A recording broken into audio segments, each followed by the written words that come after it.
दोस्तों नमस्कार। आज की अपनी ऑनलाइन क्लास में आप सभी लोगों का स्वागत है। अपन जो अपनी ray optics and optical instruments वाली जो यूनिट चल रही थी उसमें अपन अपवर्तन के बारे में डिस्कस कर लिया था कि अपवर्तन क्या है, स्नेल का नियम क्या है, फिर मतलब पार्श्व विस्थापन कैसे हो गया, अभिलंब विस्थापन कैसे कैलकुलेट अपन करते हैं, ये सारी बातें अपन ने डिस्कस कर ली थी। एक बार मैं इसको रिपीट कर देता हूं कि अपवर्तन के जो एप्लीकेशन है उसमें बीम का मुड़ना, जैसे अपन किसी ऑब्जेक्ट को किसी दर के अंदर या किसी सघन माध्यम के अंदर रखते हैं तो वह मुड़ा हुआ दिखाई देता है, ये अपन ने डिस्कस कर लिया था दोस्तों। उसके बाद में तारों का टिमटिमाना या इसको अपन ने कहा था झिल मिलाना, तारों का टिमटिमाना या तारों का झिल मिलाना, ये भी क्या है, प्रकाश के अपवर्तन की घटना है। इसको भी अपन ने पढ़ लिया था कि तारे बहुत अपने से दूर हैं, तारों से जैसे ही लाइट ट्रेवल करके आती है तो वातावरण की जो लेयर है वहाँ से क्या होता है, अपवर्तन होता है, जिसके कारण कभी तो तारों की रोशनी अपन को दिखाई देती है, कभी दिखाई नहीं देती है, जिसके कारण वो अपन को टिमटिमाते हुए दिखाई देते हैं। नेक्स्ट एग्जाम्पल इसका एप्लीकेशन है सूर्योदय एवं सूर्यास्त।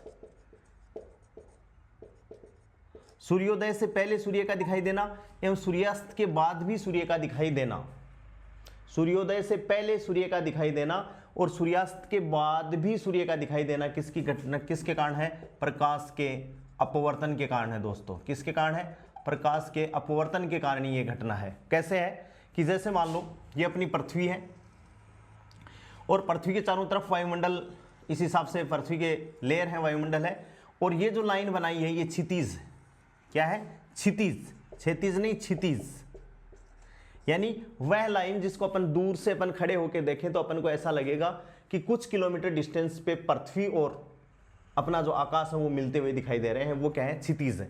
सपोज मान लो यहाँ सूर्य है, क्षितिज से नीचे सूर्य है, ये सूर्य की वास्तविक स्थिति है दोस्तों। कैसी स्थिति है, सूर्य की वास्तविक स्थिति है। तो जैसे ही सूर्य से प्रकाश की, इस सन से प्रकाश की किरणें चलेंगी तो जैसे ही पृथ्वी, ये अपनी पृथ्वी है, पृथ्वी के पास में आएंगी तो पृथ्वी के पास वाली लेयर में तो क्या है भाई, सघन माध्यम है, क्योंकि वहां पर तनांक ज्यादा है, और दूर से जो प्रकाश की किरणें चल के आ रही हैं, यहां से प्रकाश की किरणें चल के आ रही हैं, वो क्या होंगी, विरल माध्यम से सघन माध्यम में ट्रेवल करेंगी। कहां से करेंगी, विरल माध्यम से सघन माध्यम में ट्रेवल करेंगी तो क्या होगा, अभिलंब की तरफ झुक जाएंगी, और यहाँ यदि अपना कोई प्रेक्षक खड़ा है वो यहाँ झुक के नहीं देख के वो सूर्य को कैसा दिखाई देगा, सीधा देखेगा तो सूर्य उसको यहाँ दिखाई देगा। इसका मतलब ये होगा कि इसमें और इसमें 2 मिनट का अंतर है।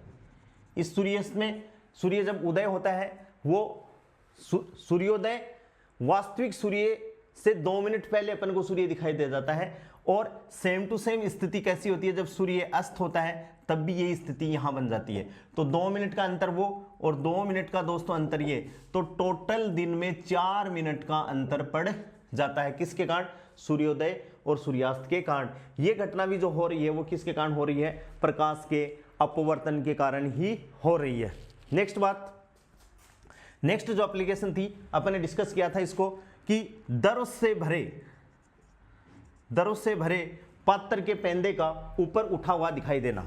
दरों से भरे पात्र के पेंदे का ऊपर उठा हुआ दिखाई देना, यह भी किसके कारण है, प्रकाश के अपवर्तन की घटना के कारण ही है। कि कोई पात्र है जिसमें अपन ने दर भर दिया, यदि अपन उसको देख रहे हैं तो उसके पेंदे का अपन को ऐसा लगता है कि ऊपर उठा हुआ दिखाई देता है। बीम का मुड़ना अपन ने डिस्कस कर लिया, और कांच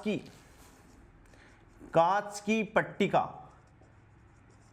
पट्टिका से पार्श्व जो विस्थापन होता है वो भी अपन ने डिस्कस कर लिया था, जिसकी वैल्यू अपन ने निकाल ली थी। वो भी किसके कारण है दोस्तों, अपवर्तन की घटना के कारण ही है। तो अपन को अपवर्तन की घटना पे बेस्ट क्या मतलब एप्लीकेशन हो सकते हैं, इनको याद रखना है। परीक्षा में पूछा जा सकता है कि तारों का टिमटिमाना किस आधारित है, तो आप कहोगे वातावरणीय अपवर्तन की घटना पे डिपेंडेंट है। सूर्योदय एवं सूर्यास्त के समय, मतलब सूर्योदय से पहले सूर्य का दिखाई देना और सूर्यास्त होने के 2 मिनट बाद तक सूर्य दिखाई देना, ये किसकी घटना है, वही बात है, वातावरणीय वायुमंडलीय अपवर्तन के कारण होता है ये। अब दोस्तों अपन कुछ इसके न्यूमेरिकल क्वेश्चन है जो कर रहे हैं अपन। देखो एक न्यूमेरिकल क्वेश्चन है,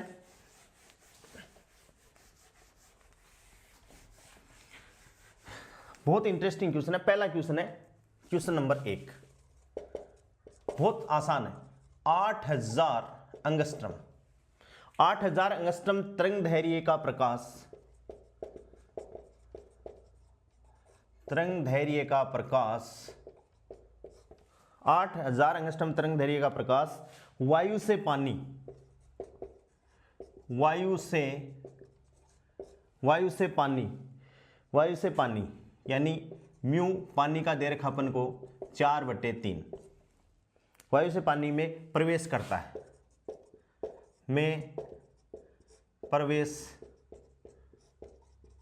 है, वायु से पानी में प्रवेश करता है। पानी में प्रकाश की आवर्ती में परिवर्तन क्या होगा? पानी में प्रकाश की आवर्ती में परिवर्तन क्या होगा? अब क्वेश्चन पढ़ने में तो अपन को ऐसा लग रहा है कि भाई पता नहीं कैसे होगा, लेकिन इसका आंसर सेम एक ही आंसर है इसका, क्योंकि मैंने आपको बताया था कि प्रकाश की घटना में सब कुछ परिवर्तन हो जाता है, लेकिन प्रकाश की आवर्ती में परिवर्तन नहीं होता। यानी आवर्ती में परिवर्तन नहीं होता। प्रकाश का परावर्तन हो चाहे प्रकाश का अपवर्तन हो, आवर्ती बदलती नहीं है, तो आवर्ती में क्या होगा? आवर्ती में कोई परिवर्तन नहीं होगा, चाहे प्रकाश सघन माध्यम से विरल माध्यम में जाए, चाहे विरल माध्यम से सघन माध्यम में जाए। क्या क्या चेंज हो जाता है? वेग चेंज हो जाता है, तरंग दैर्घ्य चेंज हो जाती है, चाल परिवर्तित हो जाती है, ठीक है ना, रंग परिवर्तन हो सकता है, तीव्रता परिवर्तित हो जाती है, लेकिन आवर्ती में कोई परिवर्तन नहीं होता। इस बात को अपन को ध्यान में रखना है। क्वेश्चन क्लियर हो गया? क्वेश्चन नंबर 2, क्वेश्चन नंबर दूसरा भी बहुत इंटरेस्टिंग है। एक प्रकाशीय किरण, बहुत अच्छा है, वेरी इंपॉर्टेंट क्वेश्चन है, आ सकता है एग्जाम में। एक प्रकाशीय किरण, एक प्रकाशीय किरण सघन माध्यम, एक प्रकाशीय किरण सघन माध्यम जिसका अपवर्तनांक म्यू है, जिसका सघन माध्यम का अपवर्तनांक क्या है दोस्तों? म्यू है, से सघन माध्यम से वायु में गति कर रही है, वायु में गति कर रही है, सघन माध्यम से वायु में गति कर रही है। यदि आपतन कोण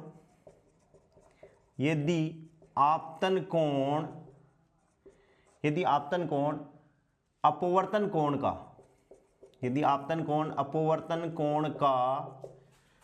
का आधा, क्वेश्चन को ध्यान से पढ़ें, यदि आपतन कोण अपवर्तन कोण का आधा हो तो अपवर्तन कोण का मान ज्ञात करो। दोस्तों क्वेश्चन समझ में आ गया कि कोई प्रकाशीय किरण है वह सघन माध्यम से विरल माध्यम में जा रही है, यानी म्यू अपवर्तनांक का कोई सघन माध्यम है और उससे गति कर रही है। यदि आपतन कोण अपवर्तन कोण का आधा है, मतलब इसमें आपतन कोण अगले ने दे दिया और वो पूछा है यदि आपतन कोण अपवर्तन कोण का क्या है? आधा हो तो अपवर्तन कोण का मान ज्ञात करो। बहुत सिंपल है, इसको मैं मिटा देता हूं। पहले अपन इसका डायग्राम बनाएंगे और डायग्राम के हिसाब से इसको कैलकुलेट करेंगे। ये बना लिया, ये एक्स वाई कोई सरफेस है जो दो माध्यम को अलग कर रही है, ये अभिलंब बना दिया और ये प्रकाश का आपतन कोण हो गया, और मैंने मान लिया कि ये सघन माध्यम है, सघन है, और ये विरल है, ठीक है भाई। और जैसे प्रकाश की किरण सघन माध्यम से विरल माध्यम में आएगी तो दूर हट जाएगी, अभिलंब से दूर हट जाएगी, ये प्रकाश का अपवर्तन है। अपन का क्वेश्चन क्या कहता है? एक प्रकाश की किरण सघन माध्यम से वायु में गति कर रही है, यदि आपतन कोण अपवर्तन कोण का आधा है, यानी आपतन कोण है वो अपवर्तन कोण का क्या है? आधा है। तो ये तो अपवर्तन कोण हो गया, तो आपतन कोण उसका आधा यानी θ/2। मैंने मान लिया, माना अपवर्तन कोण का मान क्या है? थीटा है। यहां पर लिख सकते हैं माना अपवर्तन कोण का मान थीटा है, अपवर्तन कोण का मान थीटा है। अब अपन यहां लगाएंगे स्नेल का नियम। अब स्नेल का नियम अपन को डायरेक्ट नहीं लगाना है दोस्तों, अपन को क्या करना है, स्नेल का नियम वो याद रखना है कि किसी माध्यम का अपवर्तनांक और उस माध्यम का जो कोण है उसकी ज्या का गुणनफल हमेशा क्या रहता है, नियत। वैसे अपन करेंगे तो देखो ये सघन माध्यम है, इसका अपवर्तनांक कितना है, म्यू है, कोण कितना है, θ/2 है, तो mu into sine θ/2 equals to ये विरल माध्यम है और विरल माध्यम वायु है, तो वायु का अपवर्तनांक 1.0029 या 003, तो अपन इसको अप्रोक्सीमेट मान लेते हैं कि ये वही निर्वात के जैसा ही है, तो 1 इंटू क्या हो गया दोस्तों, साइन थीटा। अपन को क्या कैलकुलेट करना है, थीटा कैलकुलेट करना है, तो अपन यहां से म्यू इक्वल्स टू क्या हो गया, साइन थीटा बटे साइन थीटा बटे 2। अब अपन एक फॉर्मूला जानते हैं कि साइन थीटा बराबर साइन 2 थीटा बराबर दोस्तों क्या है, 2 साइन थीटा कोस थीटा। भाई ये मैथमेटिक्स का एक फॉर्मूला है, साइन 2 थीटा बराबर 2 साइन थीटा कोस थीटा, तो यहां से साइन थीटा को आप क्या लिख सकते हो, 2 साइन θ/2 कोस θ/2 लिख सकते हैं अपन। तो इंप्लाइज दैट ये क्या हो गया, mu equals to sine theta 2 sine θ/2 cos θ/2 और बटे क्या हो गया, साइन θ/2। ठीक है, साइन θ/2 से साइन θ/2 कट गया, तो अब क्या आ गया अपना, म्यू इक्वल्स टू आ गया दोस्तों 2 कोस θ/2।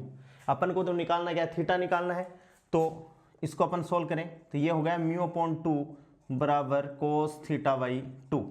यहाँ से इंप्लाइज दैट θ/2 बराबर अपन क्या कर सकते हैं, कोस इनवर्स म्यू बटे 2, और implies that theta equals to क्या हो गया दोस्तों, 2 कोस इनवर्स म्यू बटे 2।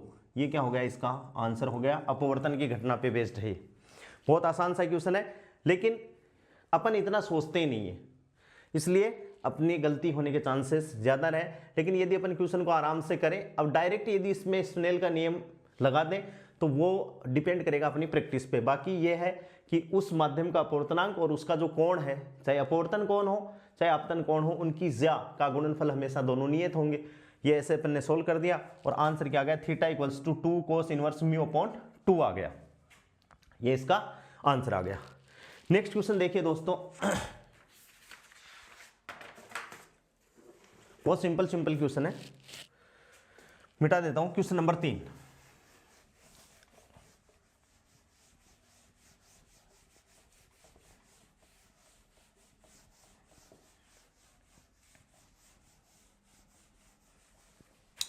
क्वेश्चन नंबर 3 है, प्रकाश के किसी रंग की वायु में तरंग दैर्घ्य। क्वेश्चन नंबर 3, प्रकाश के किसी रंग की, प्रकाश के किसी रंग की वायु में तरंग दैर्घ्य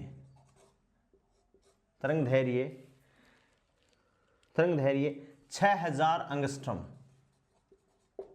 6000 एंगस्ट्रॉम है तो जल में है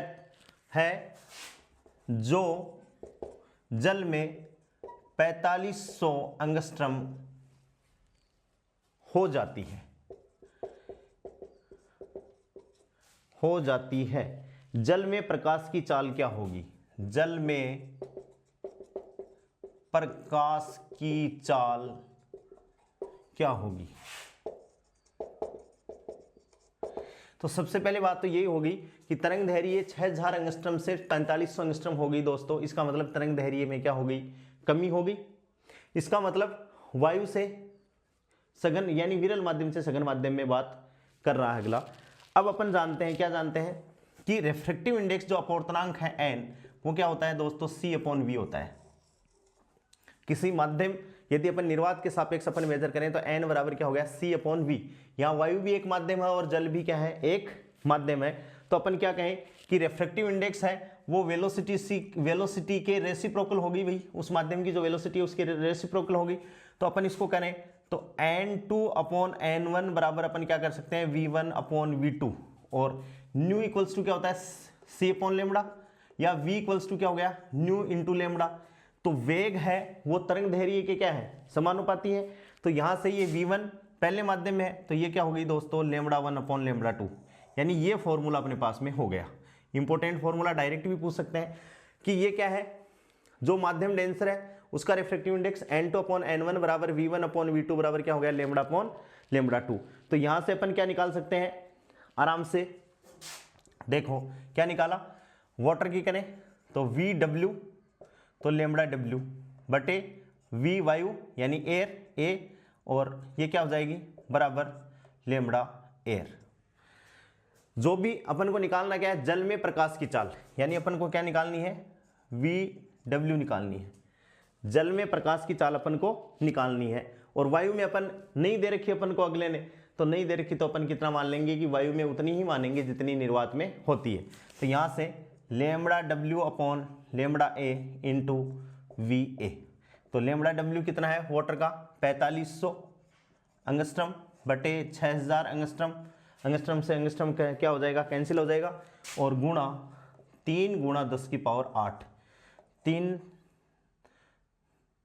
2 से 2 बिंदी कट गई, और 15 × 45 15 चौके 60 इंटू 3 गुणा 10 की पावर 8, और 3 3 9 9 बट्टे 4, और गुणा 10 की पावर 8 मीटर प्रति सेकंड, और इसको सोल्व करोगे तो 4 दूनी 8 2.25 गुणा 10 की पावर 8 मीटर प्रति सेकंड क्या हो गया, इसका आंसर हो गया।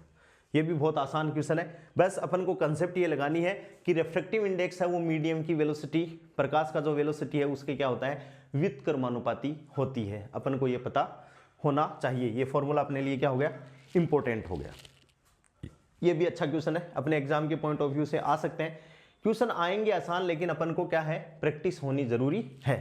नेक्स्ट क्वेश्चन देखिए, समझ में आ गया होगा ये क्वेश्चन। हाँ, नेक्स्ट क्वेश्चन 4 नंबर,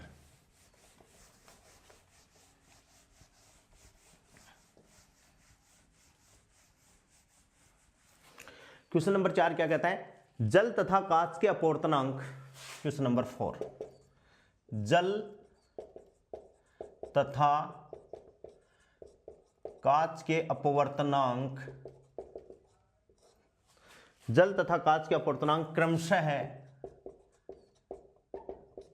4/3, क्रमशः 4/3 तथा 3/2। अब पहले तो इनको सोल्व करके अपन ये देखें कि भाई डेंसर सो कौन सा है, जल का ज्यादा है कांच का कम है।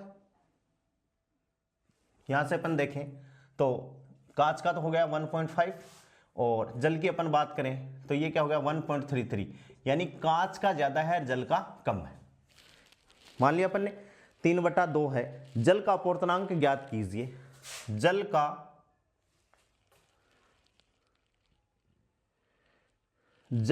अपवर्तनांक, जल का अपवर्तनांक ज्ञात कीजिए।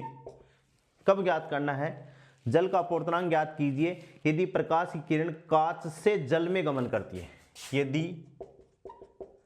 प्रकाश की किरण कांच से जल में गमन करती है। किस में जा रही है, कांच से जल में गमन करती है, यानी अपन को NWG ज्ञात करना है, कांच का, वाटर का, जल का अपवर्तनांक ज्ञात करना है। तो किसके रिस्पेक्ट में ज्ञात करना है दोस्तों, कांच के रिस्पेक्ट में ज्ञात करना है भाई, और तो कोई माध्यम है ही नहीं, क्योंकि कांच के रिस्पेक्ट में कैसे पता, कांच से जल में गमन करती है, वहां से पता चला। और ये जो अपन को अपवर्तनांक दे रखे हैं ये डायरेक्ट दे रखे हैं, इसका मतलब इसमें एक माध्यम क्या है, निर्वात है, यानी 4/3 किसका, जल का, निर्वात के सापेक्ष, 3/2 किसका, कांच का, किसके सापेक्ष, निर्वात के सापेक्ष अपन को अपवर्तनांक दे रखा है। अब अपन को किसका ज्ञात करना है, NWG, यानी वाटर का ज्ञात करना है, किसके रिस्पेक्ट में, कांच के रिस्पेक्ट में दोस्तों। तो ये NW जो पहले लिखेंगे वो ऊपर NW/NG बराबर, ये सीधा सा फॉर्मूला है, वैल्यू पुट कर दो। तो NW का क्या है 4/3, और ये क्या हो गया 3/2, तो 3 से 3 क्या हो गया दोस्तों 4/3, और 3/2, तो 4 दूनी क्या हो गया 8, और 3 तिये 4 दूनी 8 और 3 तिये 9, 8/9 आ गया। 8/9 क्या हो गया, कांच का अपूर्णांक हो गया, किसके रिस्पेक्ट में, जल के रिस्पेक्ट में। ठीक है, ये भी एक सिंपल सा क्वेश्चन था, बहुत आसान था। अब नेक्स्ट क्वेश्चन एक और, ये जो मैं आपको क्वेश्चन करा रहा हूं, पहले जो अपनी फिजिक्स की किताबें चलती थी एनसीईआरटी बुक आने से पहले, उस बुक्स के ये एग्जाम्पल है, तो ये अपन को करने चाहिए। मिटा दो, मिटा दिया। नेक्स्ट क्वेश्चन है, एक डायग्राम दे रखा है, क्वेश्चन है, एक चित्र दे रखा अपन को, ये एक मीडियम को अलग कर रहे हैं, ये 1 नंबर है, ये 2 नंबर है, ये 3 नंबर है, ऐसे 3 क्षेत्र दे रखे हैं। ठीक है भाई, यहाँ इसका रिफ्रैक्टिव इंडेक्स n1, इसका रिफ्रैक्टिव इंडेक्स n2 और इसका रिफ्रैक्टिव इंडेक्स n3, μ1 μ2 μ3 भी हो सकता है। और यहाँ ये इसमें अभिलंब डाल दिया और यहाँ कोई प्रकाश किरण ऐसे आपतित हो गई। ठीक है, और इसके बाद में ऐसे हैं, ये अभिलंब की तरफ ऐसे झुक गई, अभिलंब की तरफ झुकने के बाद में यहाँ इस पे ये अभिलंब डाल दिया और फिर ये ऐसे निकल गई। ऐसे 3 अपन को कंडीशन दे रखी है। ये कोण दे रखा है I, ये कोण दे रखा है R, और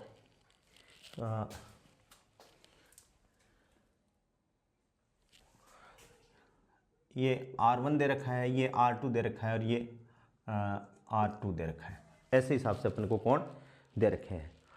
और P, Q और ये R और ये S, ये 3 अपने पास में किरण है। अगले ने पूछा है, इन माध्यमों के अपवर्तनांक के बारे में क्या निष्कर्ष निकाला जा सकता है। इन माध्यमों के अपवर्तनांकों के बारे में क्या निष्कर्ष निकाला जा सकता है। ये जो 3 माध्यम हैं, इनके अपवर्तनांकों के बारे में अपन को निष्कर्ष निकालना है। यहाँ से अपन इन किरणों को ध्यान से देखें तो P है, अभिलंब की तरफ झुकी है, इसका मतलब ये विरल माध्यम से सघन माध्यम में जा रही है। तो यहाँ से ये क्या हो गया, एक चीज़ तो क्लियर हो गई, n2 इज ग्रेटर देन क्या हो गया, n1, कि n2 का मान है वो n1 से ज़्यादा है। ठीक है, और अभिलंब से झुक गई, ये अभिलंब से दूर भाग गई, इसका मतलब वेग बढ़ गया, इसका मतलब ये क्या है, विरल माध्यम है, इसका मतलब यहाँ n2 बड़ा है किससे, n3 से n2 बड़ा है। दोनों बातें क्लियर हो गई। ठीक है, तो जब n2 बड़ा है n1 से, n2 बड़ा है n3 से, अब अपन को ये देखना है कि कोण कौन सा बड़ा है। चूंकि R2 इज ग्रेटर देन, अपन यहां देखें, ये कोण R2 है, ये कोण भी R2 है, और यहां से अपन को R2 is greater than angle I, यानी ये एंगल I है, ये एंगल क्या है, R2 है, इससे R2 बड़ा है। तो यहां से अपन ये कह सकते हैं कि N1 इज बड़ा किससे होगा, N3 से होगा। N1 बड़ा है किससे, N3 से। तो सीधी सी बात क्या होगी कि सबसे बड़ा तो क्या हो गया N2, उससे छोटा क्या हो गया N1, और सबसे छोटा क्या हो गया दोस्तों, N3 हो गया। तो ये मतलब अपन इसके बारे में इंफॉर्मेशन लगा सकते हैं। ये एबीसीडी का इंपॉर्टेंट क्वेश्चन हो सकता है। इसको आप वापस करके देखिएगा कि ये अभिलंब की तरफ झुक गई, एक अभिलंब से दूर भाग गई। फिर कोण अपन देखें, ध्यान से देखें तो कोण क्या है, R2 बड़ा है, R2 बड़ा है तो इस पर स्नेल का नियम लगा सकते हैं। तो यहाँ से N1 और N2 की भी क्या हो सकती है, अपने संबंध निकाल सकते हैं। तो अपने पास में आंसर क्या हो गया दोस्तों, ये आ गया। ठीक है, समझ में आ गया होगा। और क्वेश्चन देखिए एक, नेक्स्ट क्वेश्चन,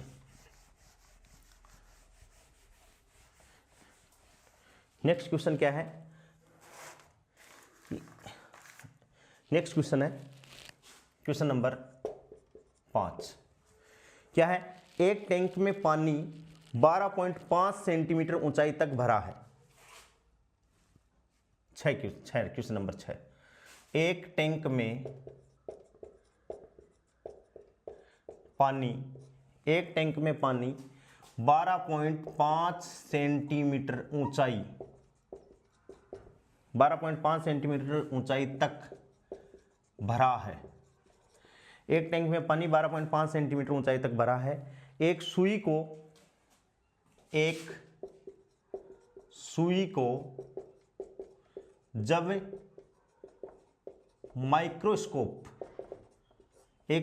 जब माइक्रोस्कोप से देखते हैं,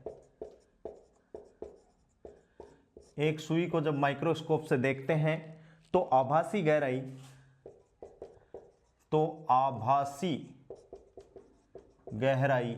कितनी आ रही है? 9.4 सेंटीमीटर है। आभासी गहराई कितनी होगी? 9.4 सेंटीमीटर है। पानी का अपवर्तनांक क्या होगा? पानी का अपवर्तनांक क्या होगा?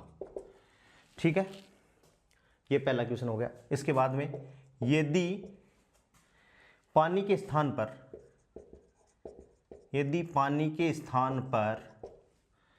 1.63 अपवर्तनांक का अन्य द्रव प्रयोग किया जाए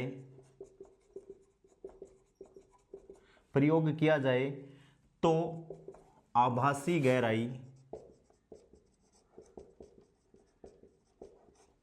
आभासी गहराई क्या होगी? दोस्तों, अपन ने ये क्वेश्चन बहुत ध्यान से पढ़े कि एक टैंक में पानी 12.5 सेंटीमीटर ऊंचाई तक भरा है। एक सुई को जब माइक्रोस्कोप से अपन देखते हैं तो आभासी गहराई 9.4 सेंटीमीटर है। पानी का अपवर्तनांक क्या होगा? एक क्वेश्चन हो गया। फिर दूसरा क्वेश्चन है, यदि पानी के स्थान पर 1.63 अपवर्तनांक का अन्य द्रव प्रयोग किया जाए तो आभासी गहराई क्या होगी? तो दोस्तों, अपन पढ़े हैं वास्तविक गहराई दिया हुआ है। क्या दिया हुआ है? DAC वास्तविक गहराई कितनी है? 12.5 centimetre. D apparent APP apparent कितनी आ रही है? 9.4 सेंटीमीटर। निकालना अपन को क्या है? म्यू निकालना है, अपवर्तनांक निकालना है। तो अपन जानते हैं, सीधी सी अपन ने पढ़ा है, म्यू इक्वल्स टू क्या है दोस्तों? DAC वास्तविक गहराई बटे DAP। ठीक है, तो 12.5 सेंटीमीटर बटे 9.4 सेंटीमीटर। जैसे इसको सोल्व करेंगे तो कितना आ गया? पॉइंट से पॉइंट हट जाएगा और 1.33 सेंटीमीटर। यानी वो द्रव जो है वो जल है। अभी अपने पढ़ा था जल का अपवर्तनांक कितना? 4/3 यानी 1.33 होता है। अब आ गया अपने पास में। अब दूसरा क्या है? म्यू इक्वल्स टू क्या है दोस्तों? DAC upon DAP। अपन को क्या निकालना है? D अपरेंट निकालना है, आभासी गहराई अपन को निकालनी है। तो क्या हो गया? DAC अपॉन म्यू कितना दे रखा है? 12.5 सेंटीमीटर। और अपवर्तनांक कितना दे रखा है दोस्तों अपन को? 1.63। ठीक है, जैसे इसको अपन सोल्व करेंगे तो ये कितना आएगा? 7.67 सेंटीमीटर आ जाएगा। इसका मतलब क्या हो गया कि अब तो और भी कम प्रेक्षित हो रही है। इसका मतलब इसका जो अपवर्तनांक है वो पानी से ज़्यादा है। इसका मतलब और कम हो जाएगी। यदि अपवर्तनांक और ज़्यादा होता तो और कम हो जाती आभासी गहराई जो अपन को दिखाई देती। तो ये भी अच्छा क्वेश्चन है, आसान है। एक क्वेश्चन अपन ऐसा भी करें कि ये कोई ग्लास है और ग्लास में अपन अलग अलग टाइप के, यहाँ तक कोई अलग द्रव भर दिया, यहाँ तक कोई अलग द्रव भर दिया, यहाँ तक कोई अलग द्रव भर दिया, तो क्या होगा? मतलब कितना अपन ने ऐसा मतलब डेरिवेशन किया है कि आभासी गहराई और वास्तविक गहराई में अलग अलग द्रव यदि भर दें अपन तो अपन उसको निकालें कैसे? वास्तविक गहराई और अपरेंट गहराई। अभी करते हैं एक क्वेश्चन ऐसा, तो इस समझ में आ गया होगा। इसको उतार लीजिए, स्क्रीनशॉट ले लीजिए। अब देखिए दोस्तों, नेक्स्ट एक क्वेश्चन और फिर अपन चलेंगे पूर्ण आंतरिक परावर्तन पे। प्रकाश के अपवर्तन के जो भी न्यूमेरिकल हो सकते हैं, जिस टाइप के भी न्यूमेरिकल हो सकते हैं, वो लगभग मैंने सभी प्रकार के आपको बता दिए हैं। एक लास्ट और क्वेश्चन नंबर 7 क्या है? कांच के किसी पात्र के पेंदे की मोटाई, कांच के किसी पात्र के पेंदे की मोटाई कांच के किसी पात्र के पेंदे की मोटाई 4 सेंटीमीटर है। पेंदे की मोटाई कितनी है? 4 सेंटीमीटर। और जो कांच जो लिया है पेंदे वाला, उसका अपवर्तनांक कितना है? 1.5। कितना है दोस्तों? 1.5। पात्र में द्रव A तथा B क्रमशः 6 सेंटीमीटर और 8 सेंटीमीटर गहराई तक भरे जाते हैं। ठीक है। जिनके अपवर्तनांक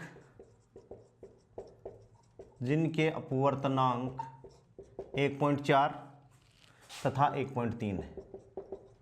ठीक है भाई। पात्र से देखने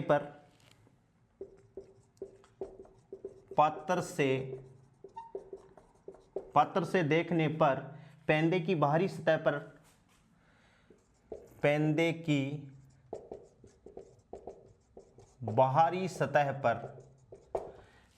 बाहरी सतह पर लगा निशान कितना विस्थापित होगा? ये अभिलंब विस्थापन अगले ने पूछा है। विस्थापन का फॉर्मूला अपन को पता है, x इक्वल्स टू d1 और 1-1/μ।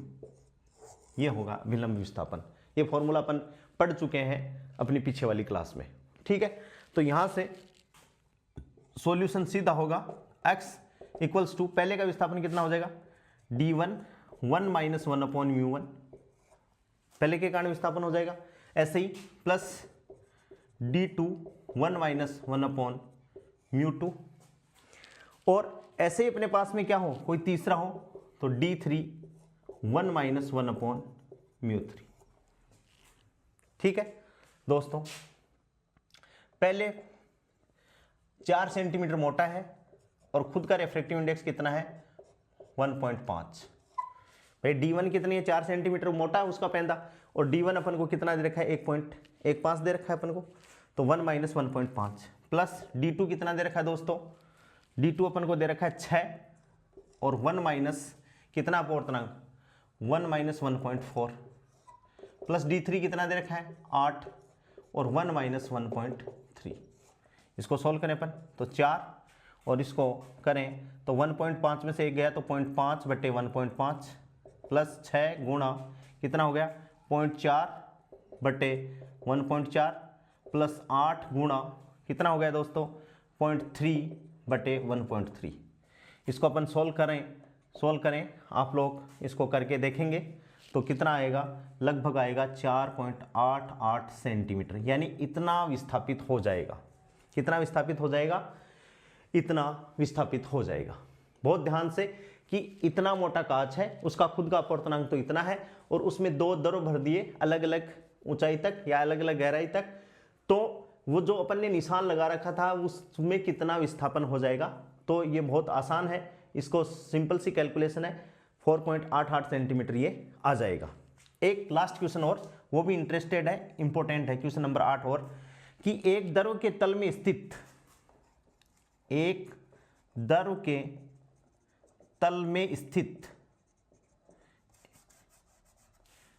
बराबर 4.88 सेंटीमीटर। एक द्रव के तल में स्थित चिन्ह 0.2 मीटर ऊपर उठा हुआ दिखाई देता है। अपन अभी पढ़ा है कि किसी पात्र के पेंदे का ऊपर उठा हुआ दिखाई देना किस घटना है? अपवर्तन की घटना है। तो ऐसा ही क्वेश्चन है, एक द्रव के तल में स्थित चिन्ह 0.2 मीटर ऊपर उठा हुआ दिखाई देता है यदि द्रव की गहराई दोस्तों 2 मीटर है तो द्रव का अपवर्तनांक ज्ञात करो। क्या ज्ञात करना है? द्रव का अपवर्तनांक ज्ञात करना है। तो इसके लिए भी ये formula x equals to d और 1 - 1/μ। बहुत सिंपल हो गया। कितना, अगला बोल रहा है कितना, तल में स्थित 0.2 मीटर है, गहराई 0.2 और 1 - 1/μ। अपन को तो म्यू कैलकुलेट करना है, तो यहाँ से अपन भाग दें इसमें 2.2/2, तो क्या हो गया 1 - 1/μ बराबर क्या हो गया दोस्तों 0.1। 0 पॉइंट इधर आएगा, इंप्लाइज दैट 1/μ इक्वल्स टू क्या हो गया 1.1। ये इसमें जुड़ेगा तो 1/μ तो उधर चला गया, ठीक है भाई, और ऐसे होगा, इंप्लाइज दैट 1 - 0.1 बराबर क्या हो जाएगा 1/μ। ठीक है, ये इसमें से घट जाएगा और जैसे इसको सॉल्व करेंगे तो म्यू बराबर अपने पास में आ जाएगा 1.11। म्यू बराबर क्या आ जाएगा 1.11। ये 1 में से घटेगा, इसको घटाएंगे और फिर म्यू पलटी खिला देंगे तो म्यू बराबर क्या आ जाएगा दोस्तों 1.11। इस हिसाब से अपन को अपवर्तन के क्वेश्चनों को करना है। अब अपना जो नया टॉपिक है पूर्ण आंतरिक परावर्तन, टोटल इंटरनल रिफ्लेक्शन, अपन इसको देखते हैं कि टोटल पूर्ण आंतरिक परावर्तन होता क्या है, क्या क्या इसके एप्लीकेशन हो सकते हैं और किस हिसाब से अपन इसको एक्सप्लेन कर रहे हैं। तो इसका कोई स्क्रीनशॉट लेना चाहे तो ले ले, मिटा देता हूं। अब दोस्तों अपन बात करेंगे पूर्ण आंतरिक परावर्तन। 12वीं क्लास के सिलेबस में पूर्ण आंतरिक परावर्तन नहीं है, फर्स्ट ग्रेड के सिलेबस में अपना है, इसलिए अपन इसको डिस्कस कर रहे हैं। पूर्ण आंतरिक परावर्तन, पूर्ण आंतरिक परावर्तन, total internal reflection, total internal reflection. दोस्तों जब अपन पूर्ण आंतरिक परावर्तन की जब बात करें तो उसमें कुछ कंडीशन अपन मान के चलते हैं। क्या कंडीशन मान के चलते हैं कि object must be in denser medium. कहां रहना चाहिए कि ऑब्जेक्ट हमेशा सघन माध्यम में रहना चाहिए, या अपन ये कह सकते हैं कि प्रकाश की किरण सघन माध्यम से आपतित होनी चाहिए। दूसरा बात क्या है, आपतन कोण का मान क्रांतिक कोण के मान से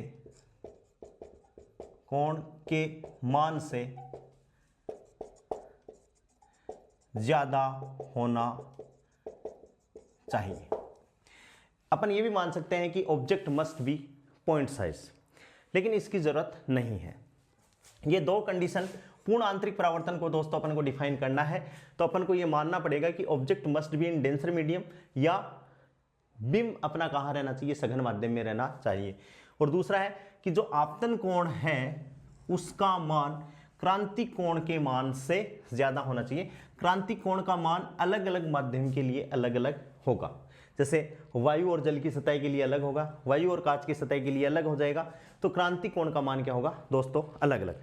अब अपन इसको डिफाइन कर रहे हैं। सपोज अपन ने मान लिया कि ये कोई सरफेस है, XY सरफेस है, बहुत ध्यान से अपन इसको समझेंगे। इसके नीचे है वो डेंसर मीडियम है। अपन ये मानकर चलते हैं कि ये जो मीडियम है ये डेंसर मीडियम है दोस्तों। कैसा मीडियम है? डेंसर मीडियम, सघन माध्यम। कैसा माध्यम है? सघन माध्यम। ठीक है, बहुत आसान है। और सघन माध्यम में अपन क्या रख देते हैं दोस्तों, कोई ऑब्जेक्ट रख देते हैं। ये लो मैंने ऑब्जेक्ट रख दिया, यहाँ पर बिंदु आकार का ऑब्जेक्ट रख दिया। ठीक है, अब इस ऑब्जेक्ट से प्रकाश की किरण जैसे सीधी निकले, ऐसे सीधी निकले, वो तो सीधी चलेगी, कोई दिक्कत नहीं है, ये लो सीधी चलेगी। ठीक है, अपन इसको बोल देते हैं ये सघन माध्यम है। कैसा माध्यम है भाई? सघन माध्यम। और ऊपर का जो है वो विरल माध्यम। ये कैसा माध्यम है? विरल माध्यम, यानी इसका रिफ्रैक्टिव इंडेक्स म्यू आर, इसका refractive index mu D. D का मतलब क्या है दोस्तों? डेंसर है। और एक्स वाई एक सरफेस है जो रेयर माध्यम को यानी विरल माध्यम को सघन माध्यम से दोस्तों क्या कर रहा है? अलग कर रहा है। अब प्रकाश की किरण चलेगी, देखो ध्यान से, कि जैसे जैसे ये तो आपतन कोण का मान थीटा इक्वल्स टू सीधा क्या हो गया 0 डिग्री हो गया, और यहां से अपन जैसे ही इसको आपतन करवाएंगे तो ये क्या हो गया दोस्तों अभिलंब। क्या हो गया अभिलंब। ये कोण क्या हो गया आपतन कोण I1। तो जैसे ही प्रकाश की किरण सघन माध्यम से विरल माध्यम में जाएगी तो अभिलंब से दूर हटेगी। कैसे होगी अभिलंब से दूर हटेगी। ये I1 और ये कोण क्या हो जाएगा दोस्तों R1। ठीक है, जैसे ही जैसे आपतन कोण का मान बढ़ाएंगे नेक्स्ट गई, तो अपन नेक्स्ट किरण को इसको मान लेते हैं कि भाई ये जो किरण यहाँ पर आई है ये अभिलंब हो गया, ये कोण कौन सा हो गया आपतन कोण हो गया, और इस आपतन कोण को मैं मान दे देता हूं IC बोल दो या थीटा सी बोल दो। क्या बोल दो थीटा सी। थीटा का मतलब है आपतन कोण और सी का मतलब है क्रिटिकल। क्रिटिकल का मतलब है क्रांतिक, यानी ये थीटा कोण हो गया, और यहां से प्रकाश का जो परावर्तन कोण है ये कितना हो गया दोस्तों 90 डिग्री। तो इसका मतलब ये हो गया कि वह आपतन कोण जिसके लिए परावर्तन कोण का मान 90 डिग्री हो जाए कौन सा कोण कहलाएगा क्रांतिक कोण कहलाएगा। यानी यहां ये कोण यहां जैसे ही आया तो कहने का मतलब है प्रकाश की रे है वो सतह पर ग्रेजिंगली सतह के अकॉर्डिंग चलने लग गई। अब जैसे ही प्रकाश की किरण, बहुत ध्यान से, जैसे ही प्रकाश की किरण इस आगे आपतित होती है, जैसे ही दोस्तों प्रकाश की किरण ऐसे इस कोण से अधिक कोण पर आपतित होती है, जैसे ये हो गई, तो यहां पर आपतन कोण का मान I is greater than from क्या है दोस्तों थीटा सी है, यानी क्रांतिक कोण के मान से दोस्तों क्या हो गया ज्यादा हो गया। तो ये प्रकाश की किरण है वो इस माध्यम में नहीं जाकर इस माध्यम में नहीं जाएगी, वह इसी माध्यम में वापस लौट आएगी, इसी माध्यम में वापस लौट आएगी। तो इस घटना को अपन क्या कहते हैं पूर्ण आंतरिक परावर्तन। एक बार फिर से समझ लीजिए कि पूर्ण आंतरिक परावर्तन की घटना में क्या होना चाहिए कि ऑब्जेक्ट है वो सघन माध्यम में होना चाहिए, दूसरा आपतन कोण का मान क्रांतिक कोण के मान से क्या होना चाहिए दोस्तों ज्यादा होना चाहिए। इसके लिए अपन ने एक डायग्राम बनाया, XY एक सतह है जो सघन माध्यम को विरल माध्यम से अलग कर रहा है, और अपन ने यहाँ पर O कोई ऑब्जेक्ट मान लिया और इस ऑब्जेक्ट से प्रकाश की किरण सीधी गई वो निकल गई, और फिर अपन ने किसी कोण पर आपतन करवाया R1 अपवर्तन कोण हो गया, I1 आपतन कोण हो गया। जैसे ही अपन ने आपतन कोण का मान बढ़ाया और अपवर्तन कोण का मान कितना आ गया, अपन मान रहे हैं कि 90 डिग्री आ जाएगा। ठीक है, तो 90 डिग्री के बाद में जब अपवर्तन कोण का मान 90 डिग्री हो गया, उसके बाद में यदि अपन किसी प्रकाश की किरण को आपतित करवाते हैं जिसके आपतन कोण का मान क्रांतिक कोण के मान से ज्यादा होगा, तो वह प्रकाश की किरण दूसरे माध्यम में नहीं जाकर उसी माध्यम में लौट आएगी, और इस घटना को अपन क्या कहते हैं प्रकाश का पूर्ण आंतरिक परावर्तन। क्या कहते हैं दोस्तों पूर्ण आंतरिक परावर्तन। और ये जो प्रकाश की किरण है इसको अपन क्या कहेंगे पूर्ण आंतरिक परावर्तित किरण। क्या कहेंगे पूर्ण आंतरिक परावर्तित किरण। ये हो गया प्रकाश का परावर्तन हो गया। तो इसको अपन ऐसे भी बोल सकते हैं कि जब प्रकाश की किरण सघन माध्यम से विरल माध्यम में गति करती है तो यह अभिलंब से दूर हटती है, अभिलंब से दूर हट जाती है। यदि आपतन कोण को बढ़ाया जाए, जैसे अपन आपतन कोण को बढ़ा रहे हैं, तो यदि आपतन कोण को बढ़ाया जाता है तो अपवर्तन कोण भी बढ़ता जाता है। आपतन कोण अपन आपतन कोण को बढ़ा रहे हैं तो अपवर्तन कोण भी क्या हो रहा है बढ़ता जाता है। किसी निश्चित कोण पर अपवर्तित किरण अभिलंब से कितना डिग्री बनाए 90 डिग्री का बनाए।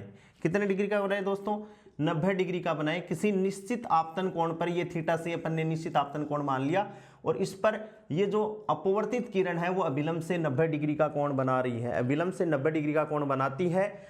ये आपतन कोण क्रांतिक कोण थीटा सी कहलाता है।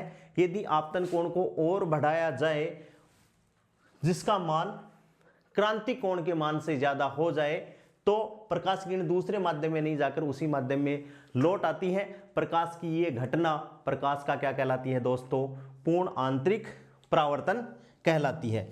यहां पर ये जो मान है वो क्या होना चाहिए I इज ग्रेटर देन क्या होना चाहिए दोस्तों थीटा सी, तो ही प्रकाश की किरण क्या हो जाती है उसी माध्यम में लौट आएगी। और ये प्रकाशीय घटना क्या कहलाएगी, पूर्ण आंतरिक परावर्तन। समझ में आ गई बात। वापस देख लिए कि जबकि कोई प्रकाशीय किरण सघन माध्यम से विरल माध्यम में जाती है तो प्रत्येक आपतन कोण के लिए परावर्तन कोण का मान आता है।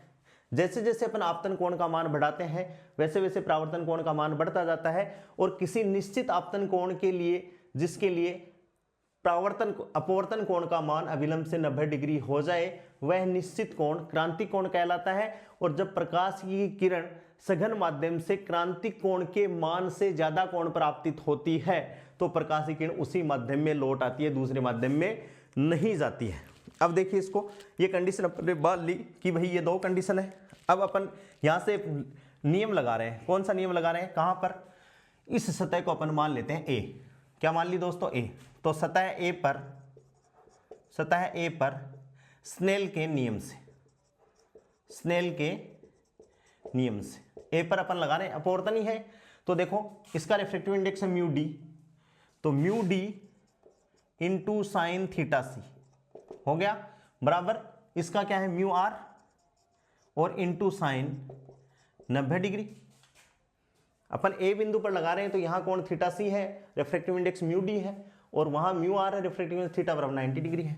तो यहां से म्यू डी साइन थीटा सी बराबर क्या हो गया, म्यू आर, और इसका मान साइन 90 डिग्री बराबर क्या होता है दोस्तों, 1 होता है।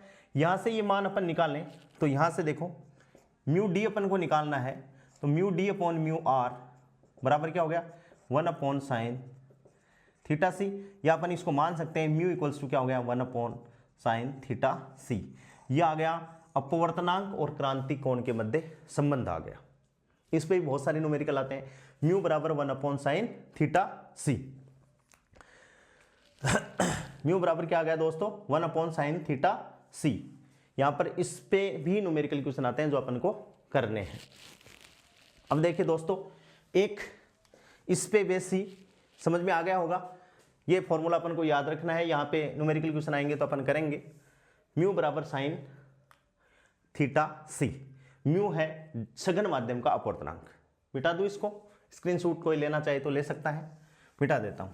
अब देखिए दोस्तों, इस पूर्ण आंतरिक परावर्तन पे ही एक न्यूमेरिकल है, एक डेरिवेशन भी मान सकते हैं कि अपने पास में कोई ऐसे एक्स वाई कोई सरफेस है, ये एक्स वाई कोई सरफेस है और ये सघन माध्यम है, ये कोई बल्ब है, फिश एक्वेरियम बोल सकते हैं अपन इसको, फिश एक्वेरियम है। और इस फिश एक्वेरियम में एस कोई स्रोत है, क्या है दोस्तों, एस कोई स्रोत, और एस से प्रकाश किरण इस पर आपतित हो रही हैं किसी सतह पर ऐसे, और इसके बाद में ऐसे, और ये कोई ऐसे सरफेस बन गई ऐसे, ठीक है। अब ये कोण अपन ने थीटा सी मान लिया, ये कोण अपन ने थीटा सी मान लिया। इसके बाद में यदि कोई प्रकाश किरण इस पे जाएगी, यहां जैसे जा रही हैं तो वो निकलेंगी, यहां जैसे जा रही हैं तो ये निकलेंगी, यहां जैसे जा रही हैं तो ये निकलेंगी, यहां जैसे जा रही हैं तो यहां से निकलेंगी, यहां जैसे जा रही हैं तो यहां से निकलेंगी। तो एक बिंदु स्रोत है जिसका म्यू अपवर्तनांक, इसका जो माध्यम है वो म्यू अपवर्तनांक है, इसमें जल भी भरा हो सकता है और कोई पदार्थ भी भरा हो सकता है। तो अपन को ऊपर ये वायु, तो देखो एक बिंदु स्रोत है, म्यू अपवर्तनांक वाली द्रव से h ऊंचाई, भाई ये जो इसकी ऊंचाई है वो h है और इसका अपवर्तनांक कितना है, म्यू है।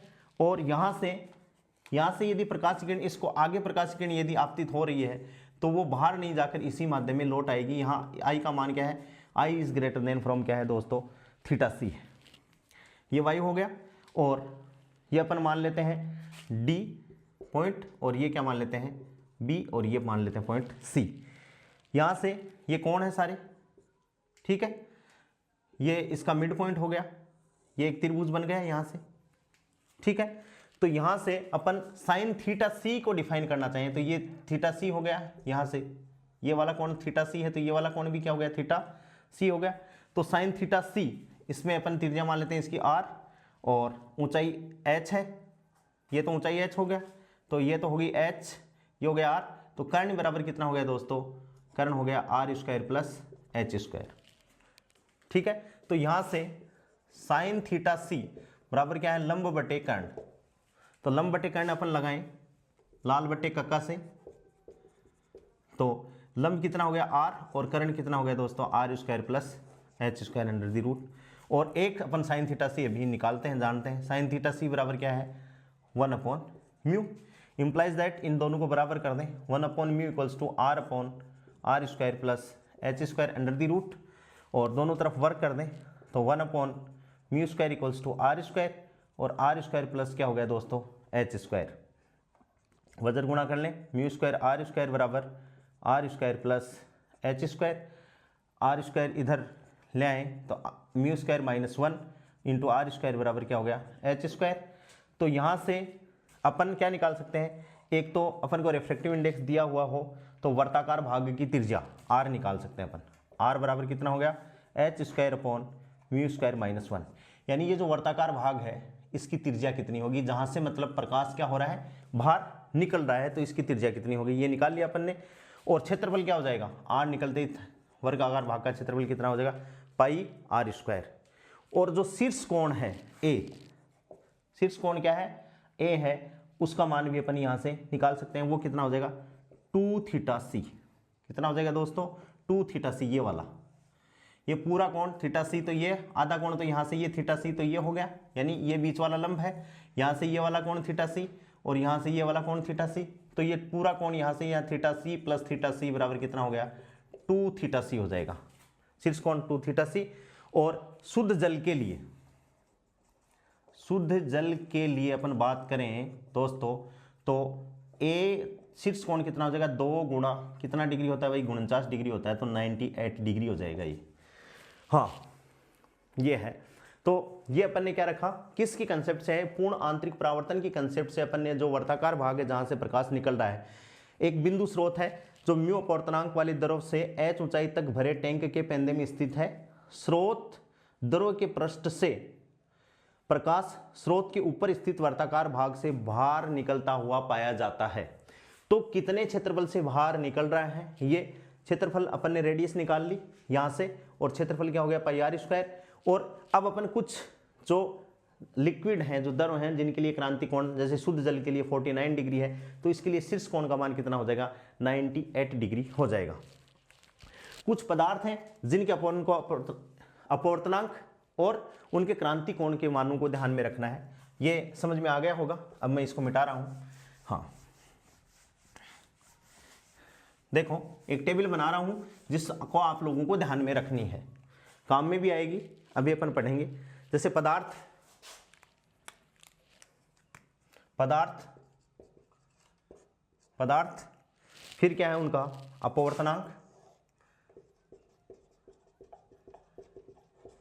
और क्रांति कोण। मान याद रखना है, क्रांति कोण क्या है, कौन क्रांति कोण। जैसे पदार्थ की अपन बात करें, सबसे पहले पदार्थ अपन बात लें जल।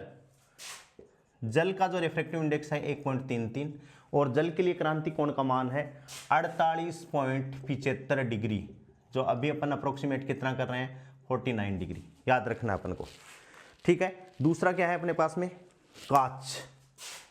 दूसरा क्या है, कांच, और कांच का मतलब क्राउन कांच। इसका जो रिफ्रैक्टिव इंडेक्स है 1.52 और इसके लिए क्रांति कोण का मान 41.14 डिग्री, अप्रोक्सीमेट 42 डिग्री अपन को लिखना होता है, ठीक है। फ्लिंट ग्लास 3, ये क्राउन है, ग्लास की प्रजाति है ये फ्लिंट, फ्लिंट कांच। इसका रिफ्रैक्टिव इंडेक्स है 1.62, तो इसके लिए 37.31 डिग्री, 37.31 डिग्री यानी अप्रोक्सीमेट 38 डिग्री हो गया। और जो अपन को याद रखना है वो हीरा, डायमंड, इसके लिए अपन को याद रखना है 2.42 और इसके लिए जो क्रांति कोण का मान है वो 24.4 डिग्री होगा। ये अपन को ध्यान में रखना है।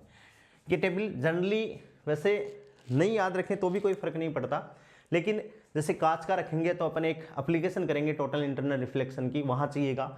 हीरे की अपन एक एप्लीकेशन है, तो इसको अपन को ध्यान में रखनी है, मैंने बनवा दी है।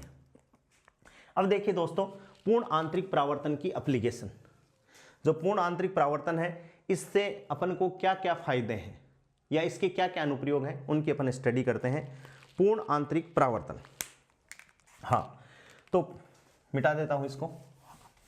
पूर्ण आंतरिक परावर्तन के जो एप्लीकेशन है उनमें सबसे पहले जो एप्लीकेशन है वो है हीरे का चमकना। पूर्ण आंतरिक परावर्तन के अनुप्रयोग, पूर्ण आंतरिक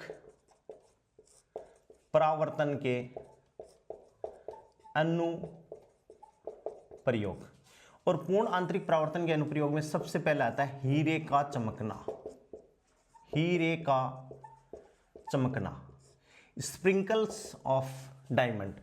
हीरे का चमकना उस पत्थर का गुण नहीं है, हीरे का चमकना उस पत्थर की कटिंग पे है। जैसे हीरे को किसी जो मैकेनिक्स ने इस हिसाब से काटा कि जैसे ही एक बार प्रकाश की किरण हीरे के अंदर चली जाएगी तो उसको इस हिसाब से काटा जाए कि उसके आपतन कोण का मान, किस आपतन कोण का मान उसके क्रांति कोण के मान यानी 2.4 डिग्री के मान से क्या हो जाए, ज्यादा हो जाए।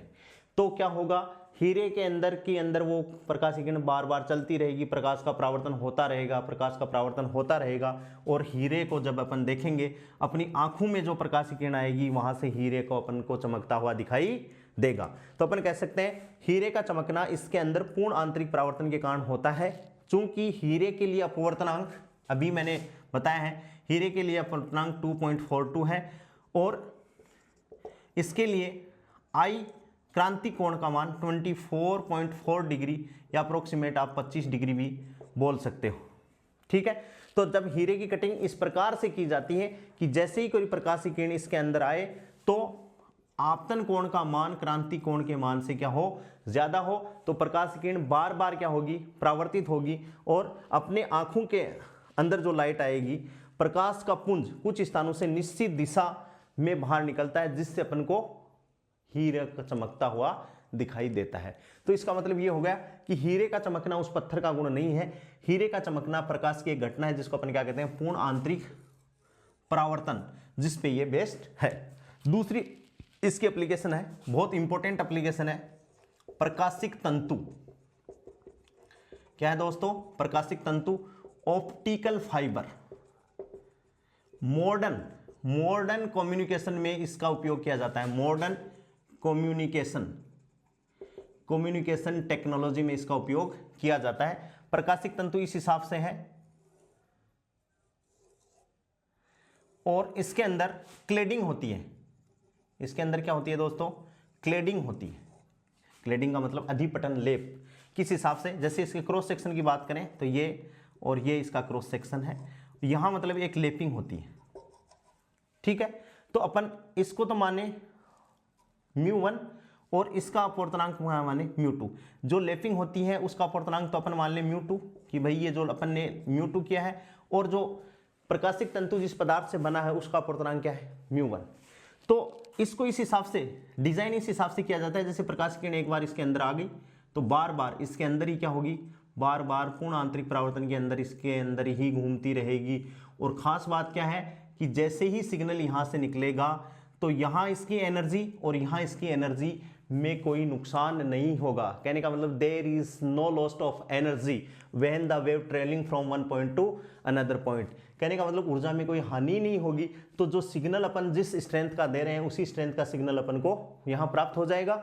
तो अपन को ये याद रखना है कि जो पदार्थ है यहां μ1 का मान होता है वो μ2 से ज्यादा होता है, यानी जो प्रकाशिक तंतु है उसकी जो पदार्थ का अपवर्तनांक है उसके अधिपटन यानी उसके क्लेडिंग के पदार्थ के अपवर्तनांक के मान से ज्यादा होता है। तो प्रकाश किरण जैसे ही एक बार यहां पर प्रकाश किरण आपतन होगा तो उस आपतन कोण का मान उस सतह के क्रांति कोण के मान से ज्यादा होगा और प्रकाश किरण इस स्थान से यहां तक मतलब बिना कोई एनर्जी लॉस के ट्रेवल करती रहेगी। अब एनर्जी लॉस हो ही नहीं रहा है, तभी इस प्रकाशिक तंतु को अपन मॉडर्न कम्युनिकेशन टेक्नोलॉजी में यूज करते हैं। इसमें प्रकाश बार बार पूर्ण आंतरिक परावर्तन करता हुआ सूक्ष्म त्रिज्या के कांच के तंतु की अक्ष के अनुदिश गति करता है। इस तंतु की क्रोड का अपवर्तनांक क्लेडिंग के अपवर्तनांक से अधिक होता है। इस बात को आपको ध्यान में रखना है कि जिस कांच के तंतु का क्या बना है, अपना प्रकाशिक तंतु ऑप्टिकल फाइबर बना हुआ है, उसका खुद का अपवर्तनांक उसके ऊपर जो लेपन, अधिपटन का जो लेपन होता है, क्लेडिंग जो होती है, उसके अपवर्तनांक से ज्यादा होता है। और अपन बात करें तो अपने पास में जो वायर आते हैं ऐसे, जिसमें पतले पतले छोटे छोटे वायर होते हैं, ऐसे छोटे छोटे पतले पतले, वो उसी के कारण होते हैं, मतलब ऐसे अपने पास में वायरिंग आती है। तो ये इसको अपन क्या कहते हैं, प्रकाशिक तंतु ऑप्टिकल फाइबर कहते हैं। दोस्तों समझ में आ गई बात। तो हीरे का चमकना, प्रकाशिक तंतु, और प्रकाशिक तंतु का उपयोग कहाँ किया जा रहा है, मॉडर्न कम्युनिकेशन टेक्नोलॉजी में। ये भी पूछ सकते हैं क्वेश्चन कि आजकल मॉडर्न टेक्नोलॉजी में किसका उपयोग किया जाता है, प्रकाशिक तंतु का उपयोग किया जाता है। नेक्स्ट जो अपना एप्लीकेशन है तीसरी, मृग मरीचिका, माइरेज। तीसरी जो एप्लीकेशन है वो क्या है, माइरेज है, MIRAG, मिराज भी बोलते हैं या मृग मरीचिका भी बोला जाता है। ये जो घटना अपन को, या मृग मरीचिका, और दूसरा इसका नाम है लूमिंग। क्या बोलते हैं, लूमिंग। कई बार गर्मियों के दिनों में अपन देखते हैं, सड़क पर अपन चल रहे होते हैं तो अपन को कुछ दूरी पर ऐसा लगता है गर्मियों के दिनों में कि भाई सड़क पर पानी भरा हुआ है, या तो वो क्या है, पूर्ण आंतरिक परावर्तन के कारण। किसके कारण, पूर्ण आंतरिक परावर्तन के कारण। एक जो स्टील के जो बर्तन होते हैं जिससे अपन ऐसे सूर्य की तरफ करके ऐसे अपन देते हैं, जिससे अपन चिल्का, जिसे अपन बोलते हैं चिल्का, साधारण लैंग्वेज में होगी चिल्को मध्य, तो वो जो चिल्का है वो भी किसके कारण हो रहा है, प्रकाश के पूर्ण आंतरिक परावर्तन के कारण होती है। लोग तो ये सुना है मैंने कि उस चिल्के से आंखों की रोशनी जा भी सकती है, तो वो किसके कारण घटना है, पूर्ण आंतरिक परावर्तन के कारण वो घटना है। मृग मरीचिका को अपन देखें तो गर्मियों के दिनों की बात है कि इस हिसाब से अपन बात करें, और यहाँ अपन को कोई पेड़, ऐसे पौंड के किनारे ये कोई पेड़ है, तो जैसे ही गर्मियों के दिनों की, और यहाँ अपन ऐसे खड़े हैं और ये तालाब है, तो प्रकाश किरण यहाँ से चली, जैसे ही प्रकाश किरण जाएगी तो बहुत सारी वायुमंडल की क्या है दोस्तों, लेयर हैं, और हर लेयर में यहाँ प्रकाश का अपवर्तनांक ज़्यादा है, और जैसे जैसे अपन ऊपर की तरफ जा रहे हैं प्रकाश का अपवर्तनांक कम है। तो प्रकाश किरण है विरल माध्यम से सघन माध्यम में आ रही है तो अविलंब से दूर हट जाएगी, फिर विरल माध्यम में आएगी, अविलंब से दूर हट जाएगी, फिर विरल माध्यम में आएगी तो अविलंब से दूर हट जाएगी। तो जैसे ही कोई ऑब्जर्वर उसको देख रहा है तो उसको वो ऐसे थोड़ी देखेगा, प्रकाश किरण तो ऐसे आ रही है तो वो उसको नीचे की तरफ देखेगा, तो उसको ये पेड़ कैसा दिखाई देगा, इस हिसाब से ये पेड़ दिखाई देगा, यानी ये भ्रम हो गया। और इस भ्रम को ही अपन क्या कहते हैं दोस्तों, मृग मरीचिका।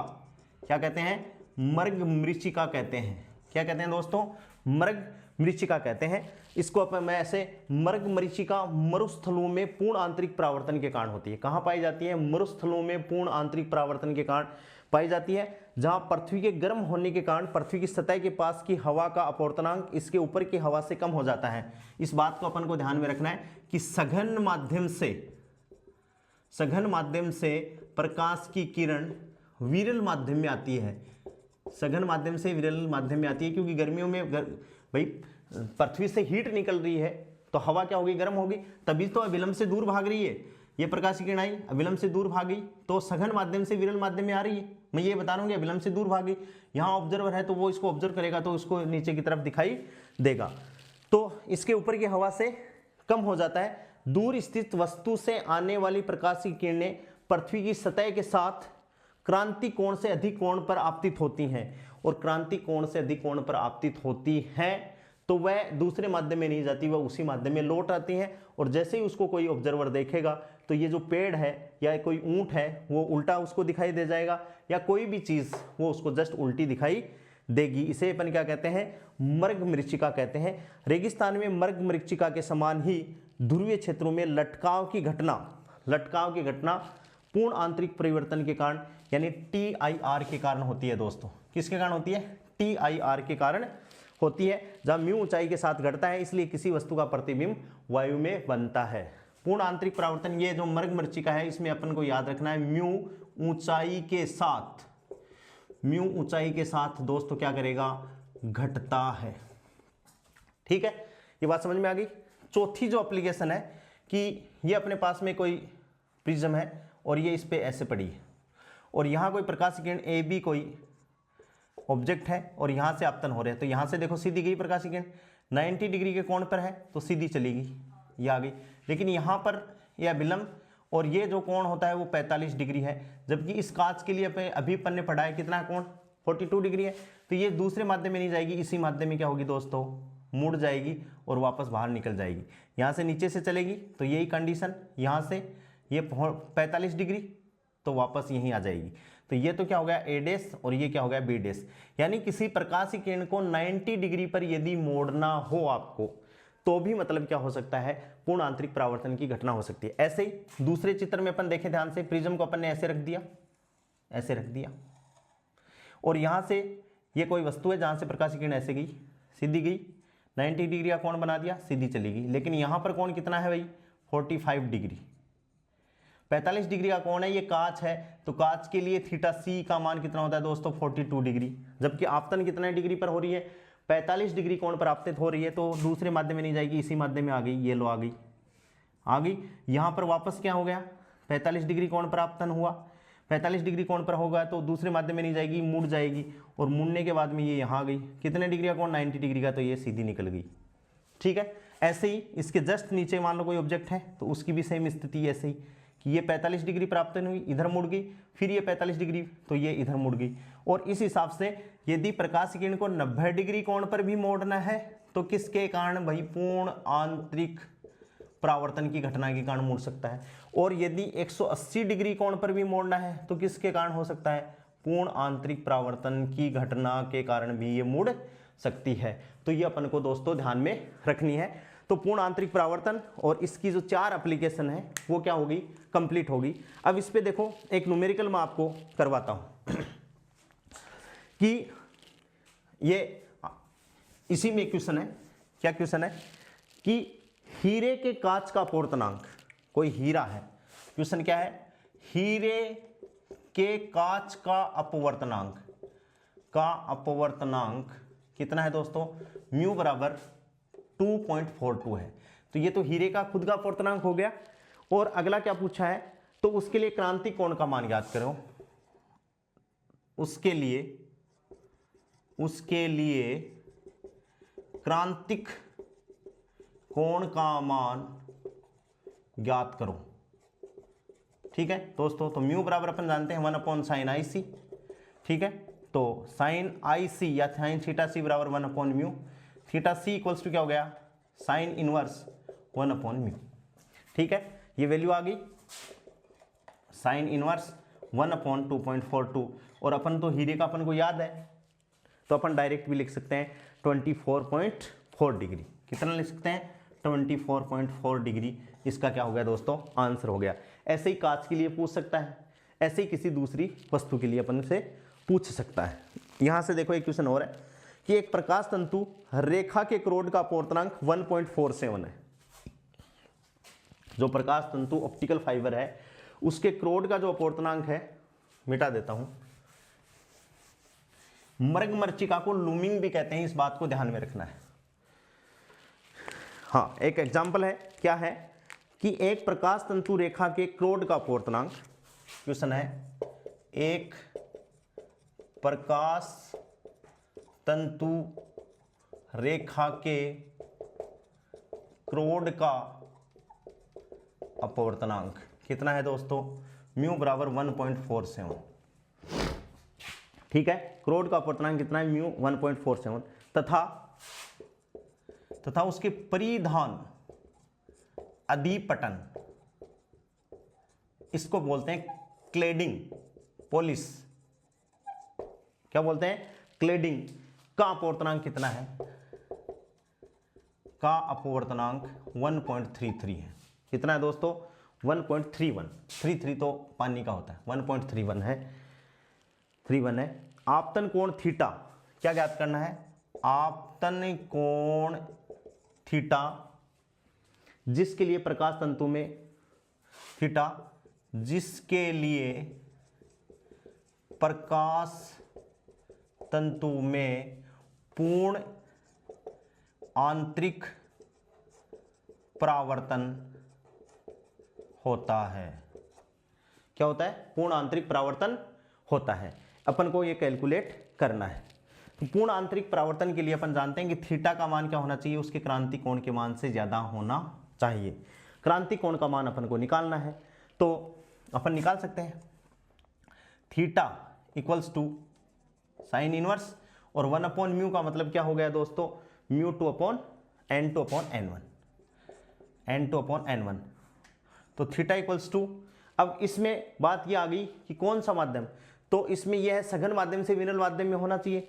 तो सघन माध्यम से विरल माध्यम में जब प्रकाश की किरण आएगी तो क्या हो जाएगा, n2/n1। तो साइन इनवर्स और n2 कितना है वही 1.31, जो कम है उसको ऊपर लिखेंगे और जो ज़्यादा है उसको नीचे लिखेंगे। और थीटा का मान ये थीटा सी है, और इसका मान क्या होना चाहिए, इसके हिसाब से होना चाहिए। तो theta is greater than sign inverse और 1.31 1.47। इसको जैसे अपन सोल्व करेंगे तो ये कितना आ जाएगा, बराबर साइन इनवर्स 0.88। या तो अपन इसके लिए टेबल लें, टेबल अपन को कंपटीशन एग्जाम में कोई देगा नहीं, तो अपन अंदाज से इसका लिखें, इसका कोण का मान क्या होगा, 63 डिग्री से ज़्यादा होगा। अब ये कैसे पता चले, ये अपन को ऐसे कि साइन 90 डिग्री का मान क्या होता है, 1 होता है, तो ये जस्ट क्या है, 1 के पास में है, तो अपन को ये देखना पड़ेगा कि भाई कौन सा कोण इसके लिए एग्जैक्टली आता है। वो अपन जो ऑप्शन देखेंगे या ऑप्शन एग्जाम में अगला अपन को देगा, उससे अपन इसको ठीक कर लेंगे। तो बहुत आसान सा एक टॉपिक है, पूर्ण आंतरिक परावर्तन, जिसकी 4 एप्लीकेशन है और 2 डायग्राम है, 2 ये न्यूमेरिकल। इस पे बेस्ड और न्यूमेरिकल मैं नेक्स्ट क्लास में आपको करवा दूंगा। और अपना ये टॉपिक पूरा हो गया है दोस्तों, धन्यवाद।